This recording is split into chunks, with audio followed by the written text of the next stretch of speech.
اعوذ باللہ من الشیطان الرجیم، بسم اللہ الرحمن الرحیم۔ قال اللہ تعالیٰ عز وجل: وما خلقت الجن والانس الا لیعبدون۔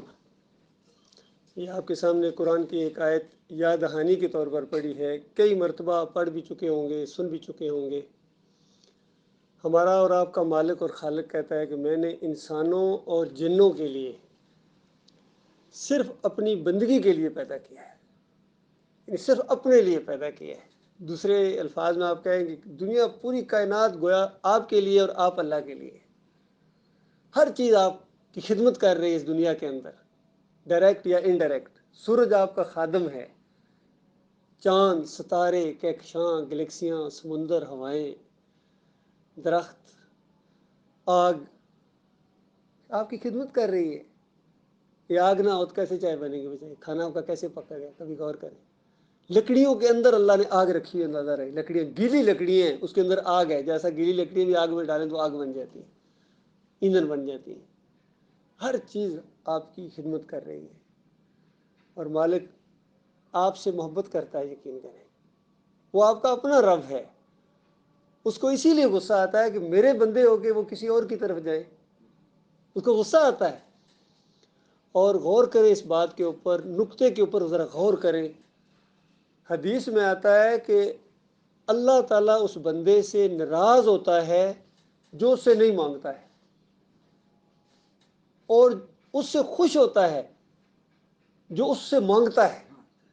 جب آپ مانگ رہے ہوتے ہیں نا، آپ اس طرح توجہ نہ دیں کہ وہ کب جلدی کیا پتا وہ مالک چاہ رہا ہو کہ یہ میرا بندہ میرے سے مانگتا ہی رہے، اور اس پر وہ خوش ہو رہا ہے۔ اور جو آپ مانگ رہے ہیں نا، وہ چیز ضائع نہیں جا رہی ہے، وہ اکٹھی ہو رہی ہے، بالکل جس طرح آپ اپنے بینک میں اگر پیسے ڈالیں تو گٹھے ہو رہے، ضائع نہیں ہو رہے۔ اسی طرح جو آپ مانگ رہے ہیں نا، وہ ضائع چیز نہیں ہو رہی ہے، وہ گٹھی ہو رہی ہے۔ اور پھر حدیث میں آتا ہے قیامت کے دن ایماندار ایسے اعمال دیکھیں گے، وہاں نیکیاں دیکھیں گے، حیران رہ جائیں گے کہ یہ کدھر سے آ گئی۔ یہ بالکل اسی طرح پھر میں مثال دوں گا، اگر آپ اپنے بینک میں جائیں اور پیسے نکلوائیں اور بیچ میں پتہ چلے 1 کروڑ دینار پڑا ہوا ہے، تو آپ ایک دم تو آپ کو تھوڑا سا چکر آ جائے گا، یہ کدھر سے آ گئے؟ یہ تو میں سوچ بھی نہیں سکتا کہ میری کوئی میرا دوست بھی اتنے مجھے بھیج دے گا۔ پوچھیں گے بینک والوں سے، وہ یہ کدھر سے آ گئے؟ اسی طریقے سے، بلکہ اس سے بھی زیادہ بات ہے، یہ تو ہلکی سی میں نے آپ کو مثال دی ہے، ڈھیر لگے ہوں گے، اس سے نیکیوں کے پہاڑ ہوں گے ایسے وہاں مومنوں کے جو، اور حیران ہو جائے گا یہ کدھر سے آ گئے۔ تو اس وقت بتایا جائے گا، فرشتے کہیں گے یہ تیری وہ دعائیں ہیں جو دنیا میں قبول نہیں ہوئی تھی، اللہ نے ان کو نیکیاں بنا کے یہاں گٹھا کر دیا۔ جیسا کہ نبی علیہ السلام نے فرمایا کہ ہر دعا قبول ہوتی ہے، ہر دعا قبول ہوتی ہے 3 شکلوں میں، اس کی شکلیں 3 ہیں۔ یا تو وہی کچھ مل جاتا ہے جو آپ مانگ رہے ہیں، اس کو آپ سمجھ گئے، یہ چیز ہم صرف سمجھتے ہیں، جہاں مانگا تھا میں نے اللہ سے مجھے دے دیا، میری دعا قبول ہو گئی جی، بس یہ چیز ہم چونکہ سمجھتے ہیں۔ اگلی جو 2 باتیں ہیں وہ اللہ نے صرف اس لیے آپ کے امتحان کے لیے کہ کیا میرے اوپر بھی یقین رکھتا ہے یا صرف اپنی چلاتا ہے۔ اگلی 2 باتیں یہ ہیں کہ نبی علیہ السلام نے فرمایا کہ اللہ تعالیٰ اس سے بہتر دے دیتا جو آپ نے مانگی ہے، دیکھو وہ بھی قبول ہو گئی، بلکہ اس سے اچھے انداز میں قبول ہو گئی، جو مانگا آپ نے اس سے زیادہ قبول ہو گئی۔ اور تیسرا شکل وہ ہے، نبی علیہ السلام نے فرمایا کہ جب قیامت کے دن مومن اپنے اعمال میں ایسی ایسی نیکیاں دیکھے گا، حیران ہو جائے گا، تو بتایا جائے گا یہ تیری وہ دعائیں ہیں جو دنیا میں نہیں قبول ہوئی تھی، یہ یہاں آ گئی ہیں۔ اور اس وقت مومن پتہ کیا کہے گا؟ مومن کہے گا کاش میری دنیا میں کوئی دعا قبول نہ ہوتی، کیونکہ دنیا تو گزر گئی، اب دنیا تو گزر گئی، جو دعا قبول ہو گئی تھی وہ بھی آپ کا فائدہ اٹھا لیا، معاملہ ہو گیا، وہ تو گزر گیا۔ اب بالفرض وہ صبر میں آپ کاٹ دیتے تو آج ایک پہاڑ اور ہوتا، بتائیے کتنا، ایک درجہ آپ کا اور اونچا چلا جاتا۔ اس لیے مومن کہے گا کہ کاش میری دنیا میں کوئی دعا قبول نہ ہوتی۔ تو دنیا اسی لیے امتحان کی جگہ ہے، یہ آپ اپنی کتاب خود لکھ رہے ہیں۔ جیسا کہ آپ کا تجربہ ہے کہ کوئی امتحان ہوتا ہے، کوئی سوال جواب ہوتے ہیں، جس طرح ابھی ان کو جیسا بتایا، ابھی وہ آپ کو دکان والے بلا رہے ہیں، وہ کہہ رہا میں ٹیسٹ لوں گا، میں نے ادھر ہی کہہ دیا اس کو، میں کہا تیرے ٹیسٹ میں وہ پاس ہے کیونکہ وہ کاریگر ہے، ٹھیک ہے۔ تو چند وہ باتیں کرے گا، چند چیزیں بنانے، اس کو ایکشن سے وہ تجربے کار ہے، جیسا آپ تھوڑا بہت کریں گے اس کو فوراً پتہ چلے گا کہ کام جانتا ہے یا نہیں جانتا. میسن کی یہی مثال ہے, مزدور کی یہی مثال ہے. میں کہتا ہوں مزدور بھی جیسا تھوڑا سا بلاک کو ہاتھ ہی لگائے گا نا یا اوپر اٹھا, اسی وقت پتہ چل جاتا ہے مزدور ہے یا نہیں ہے. ہاتھ ملانے سے پتہ چل جاتا ہے, ہاتھ ملانے سے. ایسے تھے تجربے کار حکیم ہے اس فیلڈ کے, صرف ہاتھ ملائیں گے نا آپ سے پتہ چل جائے گا میسن ہے یا نہیں ہے. اس کے کرنڈی ہوتے ہیں صاحب, پکڑنے کے سٹائل سے پتہ چل جائے گا یہ ہے یا نہیں ہے. تو یہ طریقہ ہوتا ہے کسی کو امتحان لینے کا. یہ زندگی آپ کو ملی ہے, آپ اپنی تیاری جو کچھ کر رہے ہیں, جیسی موت آئے گی آپ کا عمل ختم. اب آگے جب جائیں گے تو سمجھیے 2-3 سوال شروع میں ہے اور پھر 5 سوال بعد میں ہے ٹوٹل. اس کے بعد آپ یا جنت یا جہنم, وہ میں آج آپ کو بتا دیتا ہوں. اور صرف پتہ چلنے سے یہ نہیں کہا پر ٹھیک ہے 5 سوال ٹوٹل جی, 5 اور 2 5 اور 3 8 سوال ٹوٹل. دیکھیں ہمارا دنیا کا پرچہ بھی ایسا ہوتا ہے, 7-8 سوال ہوتے تھے, اس کو حل کرنا جی یا پاس یا فیل. 3 سوال پہلے, ہاں جی بتائیے من ربک, پہلے مرلے میں تیرا رب کون تھا, ما دینک تیرا دین کیا تھا, اور محمد صلی اللہ علیہ وسلم کے بارے میں تیرا کیا عقیدہ تھا. یہ 3 سوال تو پہلے ہیں. اسی میں اگر آؤٹ ہو گیا بندہ, اس کو سکریننگ ٹیسٹ کہتے ہیں. جس طرح میں جب فوج میں گیا تو سکرین ٹیسٹ ہوتا ہے پہلے, ISSB میں بھی جا کے, کہ پہلے دن اسی طرح کے ٹیسٹ ہوتے ہیں, جو اس میں اڑ گیا دوسرے دن کرایہ دے کے گھر بھیج دیتے. اور باقی جو ٹیسٹ ہے اس کے 3 دن اور 3 دن ہوتے ہیں وہ ٹیسٹ اس کے علاوہ. تو جو پہلے دن ہی اڑ گیا اس کو کہتے تھے سکرین آؤٹ ہو گیا جی. پہلے میں سکرین آؤٹ ہو گیا تب اگلا ٹیسٹ اس کا کیا لیا جائے. جو پہلے میں پاس ہو گیا اس کو اگلے 3 دن وہاں رکھتے ہیں, پھر بعد میں نتیجہ آتا ہے. تو جو پہلے میں آؤٹ ہو گیا اس کا آگے بھی آپ خود سوچیے آگے کیا. اگلے 5 سوال پتہ ہے کون سے؟ نبی علیہ السلام نے فرمایا بندہ ہل نہیں سکے گا اپنے قدموں سے جب تک ان 5 سوالوں کا جواب نہ دے. 5 سوالوں کا جواب ہل نہیں سکے گا. پہلا سوال زندگی کیسے گزاری, یہ اوور آل ایک سوال ہے. پوری زندگی, ہر بندے کی زندگی کا ایک محور ہوتا ہے, اس کی پوری زندگی اس کی زندگی کا مقصد کیا تھا. یعنی دنیا میں ہر انسان ایک پوری زندگی گزارتا ہے, اوور آل کیا کرتا رہا ہے. پھر اس کے بعد دوسرا سوال یہ ہے کہ جوانی میں کیا کرتے رہے ہو. یہ علیحدہ سوال کر دیا اس سے, حالانکہ وہ بھی جوانی بھی اس پہلے سوال میں آ جاتی ہے, لیکن جوانی کا ایک علیحدہ سوال رکھ دیا گیا, کیونکہ جوانی کے اندر جس نے اپنے آپ کو تھام لیا وہ بہت ہی درجے پائے گا. تیسرا سوال, مال کیسے کمایا تھا. ہر بندہ کمائی کا ایک ذریعہ ہے, کوئی کاروبار کرتا ہے, کوئی نوکری کرتا ہے, کوئی مزدوری کرتا ہے, کوئی یعنی مختلف قسم کے پیشے گنے بھی نہیں جا سکتے. اس میں بھی آپ غور کریں کہ یہ پیشہ ہوتا ہے کام کر کے روزی کمانا. تمہارا روزی کمانے کا کیا ذریعہ ہے. آج میں نے ایک ویڈیو سنا, فضل الرحمان صاحب سے کسی نے پوچھا آپ کا روزی کمانے کا کیا ذریعہ ہے. پتہ کیا مولانا فضل الرحمان صاحب نے کیا جواب دیا اس بات کا؟ کہتے ہیں اللہ کا بڑا فضل ہے. بھائی روزی کمانے کا ذریعہ کیا؟ اللہ کا بڑا فضل ہے, بس مال آ جاتا ہے. بتائیے, غور کریں ذرا اس پر. یہی جواب ہوتا تھا خادم حسین رضوی صاحب کا, یہی جواب تھا طاہر القادری صاحب کا, اللہ کا بڑا فضل ہے, مال آ رہا ہے. وہ کر کیا رہے ہو؟ اگر اور بندہ ذرا روک کے بندہ پوچھے بھائی کیا کام کیا ہے, تو کوئی کہے گا میں اذان دیتا ہوں. یہ کام ہے اس کا, پیشہ ہے اس کا. میں نماز پڑھاتا ہوں. یہ اچھا. تیسرا کہ میں قرآن کی تعلیم دیتا ہوں. بھائی پیشہ کیا, روزی کمائی کیسے؟ وہ یہ تو کرنا ہی کرنا ہے, نماز تو پڑھنی ہی پڑھنی ہے, اذان تو دینی ہی دینی ہے, قرآن کی تو آگے تشریح کرنی کرنی ہے. پیشہ کیا ہے, کام کیا کرتے ہو, روزی کمانے کا ذریعہ کیا ہے؟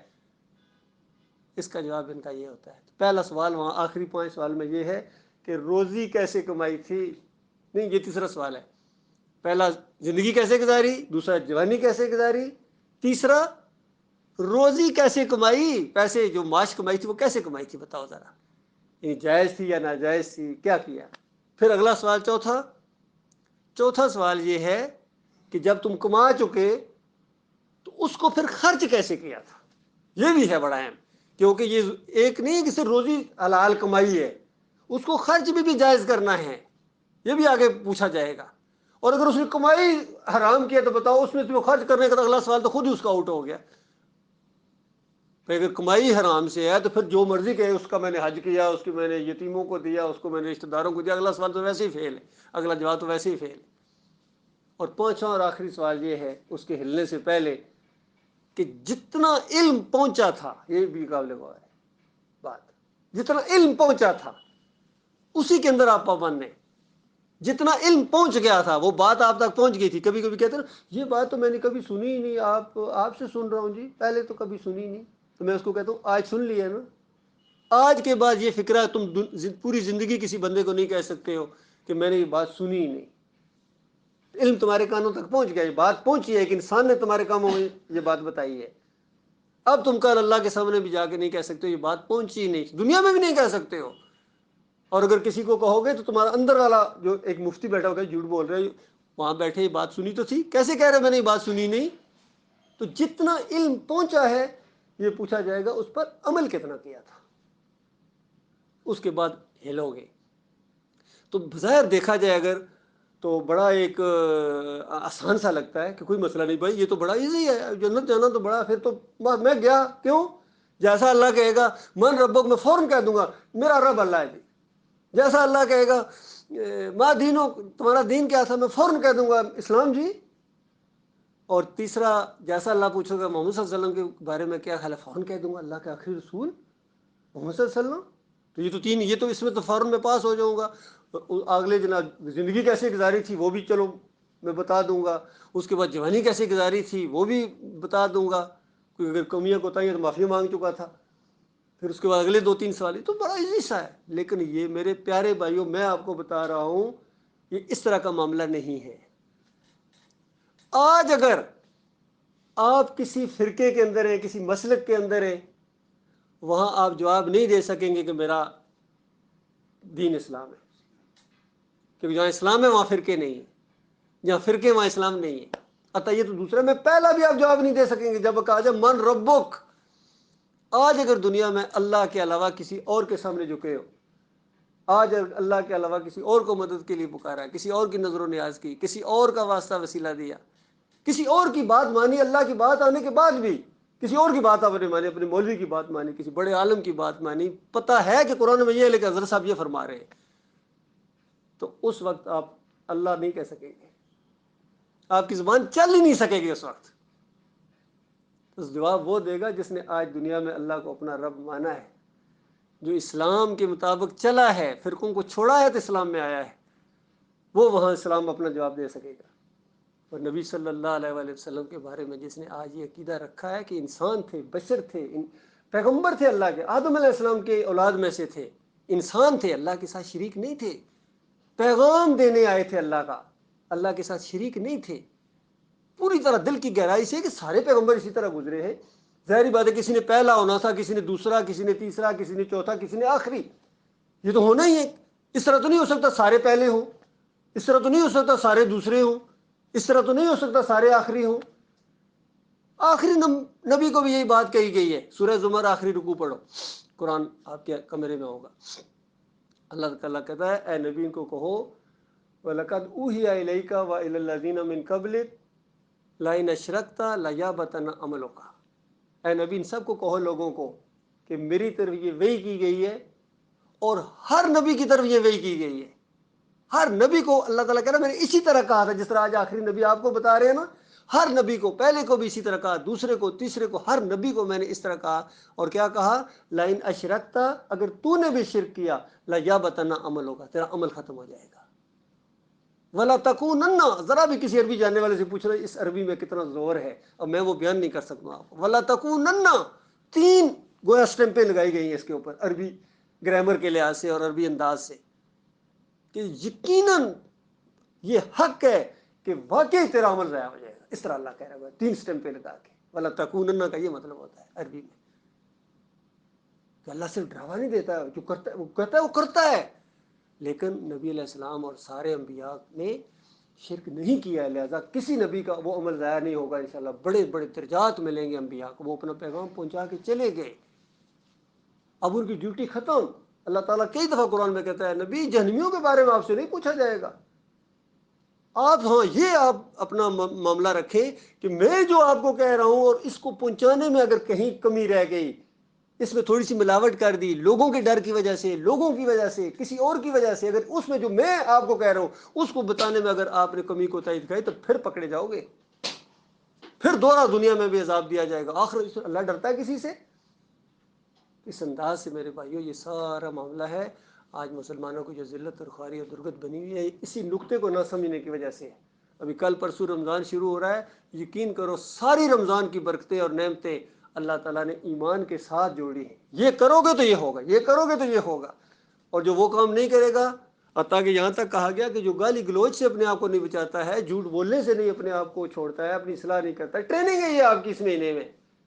اس مہینے میں یعنی اگر پہلے جھوٹ بولتے ہو تو اب تو چھوڑ دو، تو ایک مہینہ جب ٹریننگ ہوگی تو آگے تمہیں سچ بولنے کی عادت ہو جائے گی۔ آج اگر پہلے منہ پر گالی گلوچ چڑھی ہوئی ہے تو اس مہینے میں تو ذرا بریک لگاؤ۔ یہ نہیں کہ دن کو بریک لگائی رات کو پھر گالی دینا شروع کر، پھر رات کو پھر صبح روزہ رکھا جی۔ میں گیا ہمارے پٹھان بھائیوں کے علاقے میں، ایک دم برا نہیں بنائے گا آپ پٹھان بھائی ہیں، لیکن میں سچی بات آپ کو بتا رہا ہوں۔ پشاور گیا، افطاری ہوئی اور بس میں بیٹھا، میں جا رہا تھا تو اس میں چھوٹی سی ڈھولکی لے کے انہوں نے نا وہ گا رہے پتہ نہیں کیا، تو میں نے کہا رمضان میں تو کچھ خیال کرو اللہ کے بندو۔ کہتے جی پورا دن روزہ رکھا جی، پورا دن ہم نے روزہ رکھا ہے، ابھی شام کو بھی آپ منع کر رہے ہیں۔ یقین کر حقیقت یہ نہیں ہے کہ دن کو روزہ رکھا شام کو جائز ہو گیا، ایسا نہیں ہوتا ہے، ٹھیک ہے؟ تو یہ پریکٹس کا مہینہ ہے، رکنے کا مہینہ ہے۔ آپ کو ایک مہینہ پریکٹس ہو جائے تو آپ اگلے 11 مہینے آپ کا ٹھیک گزریں گے، پھر رمضان آ جائے گا۔ جو ایمان اور احتساب کے ساتھ روزے رکھے پچھلے سارے گناہ معاف ہو جاتے ہیں۔ ایمان کے ساتھ آپ اللہ کے سامنے رات کو تراویح پڑھے، سارے پچھلے گناہ معاف۔ یہ حدیث کی بات میری بات نہیں ہے۔ اور آخری 10 دن تو کہنا ہی کیا، آخری 10 دنوں میں تو گویا اللہ کی رحمت میں جوش آ جاتا ہے، طغیانی آ جاتی ہے۔ اور آخری 10 دنوں میں ایک رات ایسی ہے جس کو لیلۃ القدر کہتے ہیں، وہ 21ویں رمضان، 23ویں رمضان، 25ویں رمضان، 27ویں رمضان یا 29ویں رمضان، ان 5 میں سے ایک ہے جو ہمارے دماغوں میں پہلے ڈال۔ صرف 27ویں بات صحیح نہیں، میں آپ کو بتاؤں، ورنہ یہ نہیں کہ آپ اس میں دیکھو، اس میں بھی اللہ کی مہربانی ہے ہمارے اوپر ہوئی۔ دیکھو غور کرو اللہ کا کیا انداز ہے اپنے مومن بندوں کے ساتھ۔ اللہ ایک بھی بتا سکتا تھا تو بتائیے، ایک رات ہوتی تو صرف اسی ایک رات میں ہم کرتے۔ اب ڈھونڈ رہے 5 ہی ٹوٹل ہے یا تو 5 راتیں بس اپنے آپ کو وقف کر دو اپنے مالک اور خالق کے لیے۔ 5 میں ایک تو ہے ہی ہے، تو بتائیے جو ہے وہ تو ہے ہی ہے، جو 4 آپ نے فالتو کی تو آپ کو فائدہ ہوا یا نقصان ہوا؟ جو کام اللہ تعالیٰ کا ہمارے لیے نا، وہ یقین کرو ہمارے فائدے کے لیے ہے، ہمارے فائدے کے لیے۔ اپنا اس کو کوئی فائدہ نہیں، یاد رکھو، بے نیاز ذات ہے۔ پوری دنیا کافر ہو جائے اس کو کوئی فرق نہیں پڑتا ہے، پوری دنیا مومن ہو جائے اس کو کوئی فرق نہیں پڑتا ہے۔ جب تک یہ ایک فرشتہ بھی نہیں تھا تب بھی اس کو کوئی فرق نہیں پڑتا تھا۔ اصل اس کی تعریف وہ ہے جو خود اس نے کی ہے، اپنی اصل تعریف وہ ہے، یاد رکھی۔ مخلوق عاجز ہے اس کی تعریف کرنے سے، بیان ہی نہیں اس کی کر سکتی، اتنی وہ تعریف کے لائق ہے مالک۔ کتنی نعمتیں اس کی دیکھی، صرف اس نے مانگا کہ میرے سے مانگو، میرے علاوہ کسی اور کو نہ پکارنا۔ یہ مانگ بھی انسان نے پوری نہیں کی ہے۔ کوئی عیسیٰ علیہ السلام کو پکار رہا ہے، کوئی موسیٰ علیہ السلام کو پکار رہا ہے، کوئی عزیر علیہ السلام کو مدد کے لیے پکار رہا ہے، کوئی ابراہیم علیہ السلام کو پکارتے رہے، لات منات حبل کو پکارتے رہے۔ آخری امت نے آخری اندازہ لگائے، سارے پچھلے پیپر بھی اس کے سامنے رکھے گئے، ان قوموں کی گمراہیاں بھی رکھی گئیں، ان کو بتایا گیا یہ جو کچھ کرتے نہیں جہنم میں چلے گئے، پھر بھی انہوں نے وہی کام کیا۔ کوئی یا رسول مدد کہہ رہا ہے، کوئی یا علی مدد کہہ رہا ہے، کوئی یا غوث مدد کہہ رہا ہے۔ یہ پکاریں لگائی جا رہی ہیں، پھر ان کی نیازیں ہو رہی ہیں مختلف انداز سے، پھر ان کے جناب کوئی گنبد بنا رہا ہے، کوئی ان کے وسیلے دے رہا ہے، کوئی یہ مشرکانہ نظام جمہوریت کا کہتے ہیں، جمہوریت یہ ایک مشرکانہ نظام ہے، یہ شیطانی نظام ہے، یقین کرو سب سے بڑا شیطانی نظام ہے۔ اسلام میں کہیں اس طرح کا نظام نہیں رہا ہے۔ تو ان ساری چیزوں سے میرے پیارے بھائیوں اس مہینے میں توبہ کرو، معافی مانگو اپنے مالک اور خالق سے۔ کوئی آپ کو نہیں ہے کہ وہاں جا کے پہاڑ کھودنا، یہ کرنا وہ کرنا، ایک لمحے ایک سیکنڈ کا یہ مسئلہ ہے۔ کیونکہ بات اچھی لگے آپ کا اپنا نصیب ہے، نہیں اچھی لگے تب بھی آپ کا اپنا نصیب ہے، کیونکہ یہ وہ بات ہے جو اکثریت نے انسانوں نے نہیں مانی ہے کبھی، یاد رکھنا۔ ہمیشہ اس بات کی مخالفت ہوئی ہے، ایک عظیم اکثریت نے اس بات کی مخالفت کی ہے۔ اور نبی علیہ السلام نے مثال دے کے، میں آخری باتیں آپ سے کر رہا ہوں، مثال دے کے بتایا کہ جس طرح کالا بیل ہو یا کالا گھوڑا ہو اور اس کے اوپر ایک چھوٹا سا نقطہ جسے کہتے ہیں، کالے کے اوپر سفید ہو یا سفید کے اوپر کالا ہو، یہ ریشو ہے جنتیوں اور جہنمیوں کا۔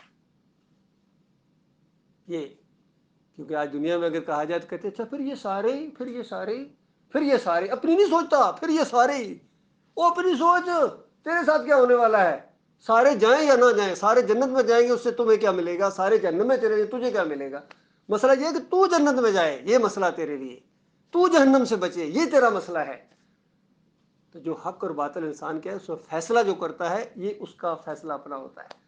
اس لیے جنت والوں کو اللہ تعالیٰ کہے گا یہ تمہارے اپنے اعمال ہیں جن کی وجہ سے تمہیں جنت ملی ہے۔ جہنم والوں کو کہا جائے گا یہ تمہارے اپنے کرتوت ہیں جس کی وجہ سے، اور پھر جو جہنم میں جائیں گے ایک دوسرے کے لعنت بھیجیں گے کہ تمہاری وجہ سے یہ ہوا، تو کوئی کہے گا تمہاری وجہ سے ہوا، کاش میں فلاں کو دوست نہ بناتا، کاش میں فلاں کے پیچھے نہ چلتا۔ اس طرح کے لڑائی جھگڑے ہمیشہ ہمیشہ جہنم میں ہوتے رہیں گے، اس کا فائدہ کوئی نہیں ہے، کبھی واپس نہیں آ سکو گے۔ اور زندگی کا ویسے بھی کوئی پتہ نہیں ہے، ابھی بھی 3 دن شاید 2 دن رمضان کو ہے، پتہ نہیں دیکھنا نصیب بھی ہوگا یا نہیں ہوگا۔ کوئی بندہ گارنٹی کے ساتھ نہیں کہہ سکتا ہے کہ یہاں سیڑھیاں نیچے اترے گا، سیڑھیاں تو کیا اس کمرے سے باہر نکلے گا یا نہیں، اس سے بھی پیچھے یہ سانس جو اندر آئی ہے باہر نکلے گی بھی یا نہیں ہے، اتنی بھی گارنٹی زندگی کی نہیں ہے۔ تو بتاؤ اللہ کے بندو، یہ فیصلہ جس نے نہیں کیا ہے حق اور باطل کا، اس کی موت آ گئی، بس ختم ہوگی کہانی اس کی۔ فیصلہ کرنا ہے آپ نے، جس دن آپ فیصلہ کریں گے نا میں حق کو مانتا ہوں، میں حق کے پیچھے چلوں گا، میں کسی تعداد کو نہیں دیکھوں گا، میں کسی رشتے کو نہیں دیکھوں گا، کیونکہ کل یقین کرو قیامت کے دن ایک ایسا وقت آنے والا ہے، قرآن میں لکھا ہوا ہے کہ جس انسان کے بارے میں جہنم کا فیصلہ ہوگا وہ پتہ کیا کہے گا؟ وہ کہے گا یا اللہ میری ماں کو ڈال اس میں، میرے باپ کو ڈال، میری بیوی کو ڈال، میرے بچوں کو ڈال، میرے بھائیوں کو ڈال، میرے پورے خاندان، میرے پورے قبیلے کو ڈال یا اللہ، او یا اللہ مجھے بچا دے۔ بتاؤ، یہ آپ کی بیوی کہے گی آپ کے بارے میں، آپ کا بیٹا کہے گا آپ کے بارے میں یہی بات، آپ کا باپ آپ کے بارے میں یہی بات کہے گا، آپ اپنے رشتہ داروں کے بارے میں یہی بات کریں گے، اللہ نہ کرے وہ دن دیکھنا پڑ جائے۔ لہٰذا ہر انسان حقیقت میں یہاں دنیا میں اکیلا، یہ یاد رکھنا، یہ رشتے ناطے اللہ نے اس نظام کو چلانے کے لیے بنائے ہیں، اور یہ رشتے ناطے ایمان اگر ٹھیک ہے ادھر قائم رہیں گے، یہ بھی یاد رکھنا۔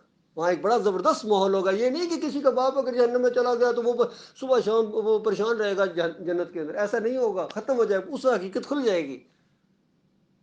اور ایمان کا اگر رشتہ قائم ہے پھر رشتہ داریاں بھی قائم رہیں گی، پھر دوستیاں بھی قائم رہیں گی، جنت میں مزے ہی مزے کرو گے، انبیاء سے ملاقاتیں، اللہ کا دیدار، کھانے، یہ سب کچھ، یہ محنتیں ختم بھی ہو جائیں گی، یہ جو مزدوریاں محنتیں، یہ سب کچھ، یہ چیزیں، یہ سسٹم ختم کر دے گا اللہ تعالیٰ۔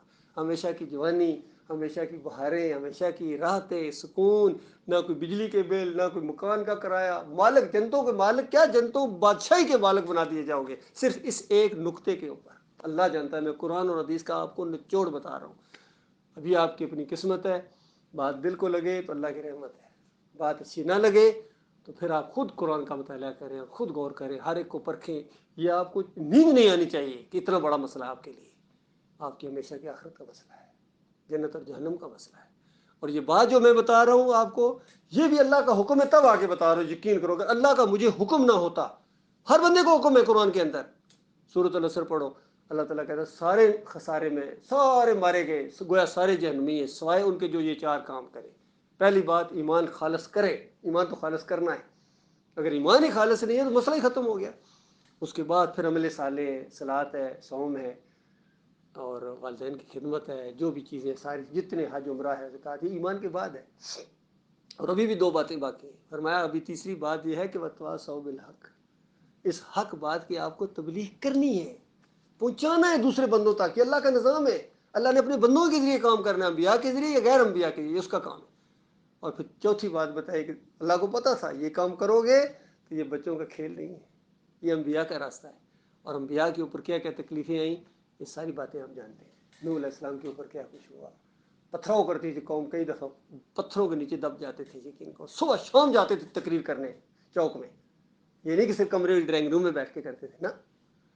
یہ انبیاء کا یہ بھی بات ہے، انبیاء ایسے نہیں کہ بس سٹیج لگا کے دو ان کو، جس طرح مولوی صاحب، کبھی مولوی صاحب کو بھی دیکھا چوک میں کھڑا ہو کے تقریر کر رہا ہو، کہ بازار میں جا کے کر رہا ہو، بس میں اٹھ کے کھڑا ہو کر کے، ٹرین میں کھڑا ہو جائے کبھی، لوگوں یہ شرک نہ کرو، کفر نہ کرو، کبھی دیکھا آپ نے؟ یہ اس کے بس کی بات نہیں ہے، یہ صرف کھانے کا، پیٹ کا بھی جاری ہے، مال کا ہے، مولانا نہیں، مال لانا، یہ مال لاؤ، اتنا مال لاتے جاؤ، کھلاتے جاؤ، خوش رہے گا۔ اللہ کا بڑا فضل، اللہ کا بڑا فضل ہے، یہ آگے جاؤ گے تو تمہیں پتہ چلے گا اللہ کا فضل ہے، یہ جہنم کے انگارے تھے، قرآن سے انگارے کہتا ہے، اللہ تعالیٰ کہتا ہے یہ دین کے اجرت لیتا ہے، یہ جہنم کی آگ لیتا ہے۔